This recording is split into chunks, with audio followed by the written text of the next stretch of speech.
Minnie was quietly cleaning a fish on her kitchen counter to prepare a meal for her and her husband. While she was doing that, she saw something that made her lose her grip on the knife, and it flew off. There seemed to be a shiny thing in the fish, and when she touched it, her screams echoed throughout the house because the thing moved. What could it be? Joel and Minnie, animals Joel and his wife Minnie, lived in close contact with nature. They had a nice garden and planted their own fruits and vegetables. There was also a nearby lake where they fished regularly, so they lived off the land quite a bit. Growing things to eat was their favorite hobby and their favorite way to spend time as a family, because they enjoyed teaching their children different skills. That day, the couple caught fish as they had done many times before. But this day things would take an unexpected turn. What they caught was a mudfish, also known as a bowfin, which is a type of bony fish. Not a lot of people like this fish, but if you cook it right, it can make for a tasty dish, and the couple knew how to do that. So every time they caught a bowfin, they got a delicious dinner out of it. Joel and Minnie were planning on making fish cakes with baked potatoes, so it was time to prepare the fish. Minnie began by putting the fish in the sink to clean it, something she had done many times before. However, this time would be different. Once she cleaned the fish with water, she took it to the kitchen counter. It was time to do Minnie's least favorite part of the process, which was removing the head and gutting the fish to clean the inside of it. But just before she cut into the belly of the fish with the knife, she noticed something strange. There was a lump in the middle of the fish's body, and it looked strange, like it shouldn't be there. Minnie wasn't sure what it could be, but it's not uncommon for fish to eat all kinds of things. So carefully she opened the fish to take it out. When she did, she found something strange and screamed in shock when she saw that it was shiny. It just took her by surprise, and she couldn't believe she had found that inside a fish. It was a gold necklace with an anchor-shaped pendant, and it was beautiful. She wondered how the fish found it, but that wasn't the only thing strange about the fish. There was something else going on. As Minnie continued cleaning the fish, she pulled out its insides and reached the spot where she had seen the lump. However, just before digging into it with her fingers, something frightening happened. Minnie touched something and felt it move, so she jumped back and screamed in horror. Joel immediately got to the kitchen and went to his wife's side, who was still screaming. "What's going on?" he asked in a panic as Minnie was panicking.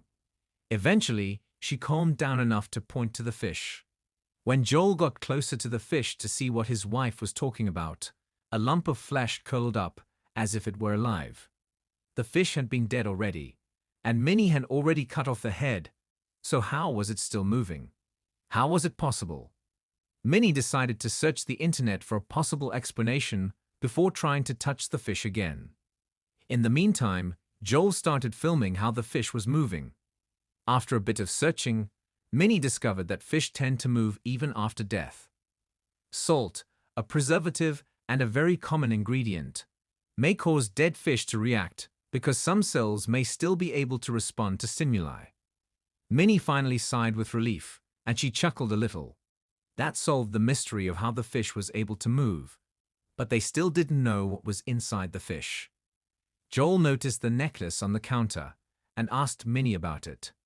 He was shocked when she told him how she found it and became very interested in seeing what else was inside the fish. So Minnie resumed pulling out the entrails of the fish, and as she was pulling, a small ball fell out. The fish's stomach revealed a few small balls, and they were shining. "Is that a bead?" Minnie asked. When they picked them up to examine them, Joel squinted as he rolled the small shiny balls between his finger and thumb. When he held them up to the light, he was surprised. He couldn't believe what he was seeing. It turns out they were pearls. "Wow, are you sure?" Minnie asked in amazement. Joel took one of them and used his teeth to check. Sure enough, they were real pearls. Mudfish, like bowfin fish, are not picky eaters. They eat whatever moves, so it's possible that this fish consumed a lot of oysters and mussels. At that point, the couple didn't know that the pearls they just found could sell for a lot of money, so it was a pleasant surprise. Joel filmed some videos of their discovery and uploaded one to social media to share the incident online. A lot of people saw it, and they were surprised by it.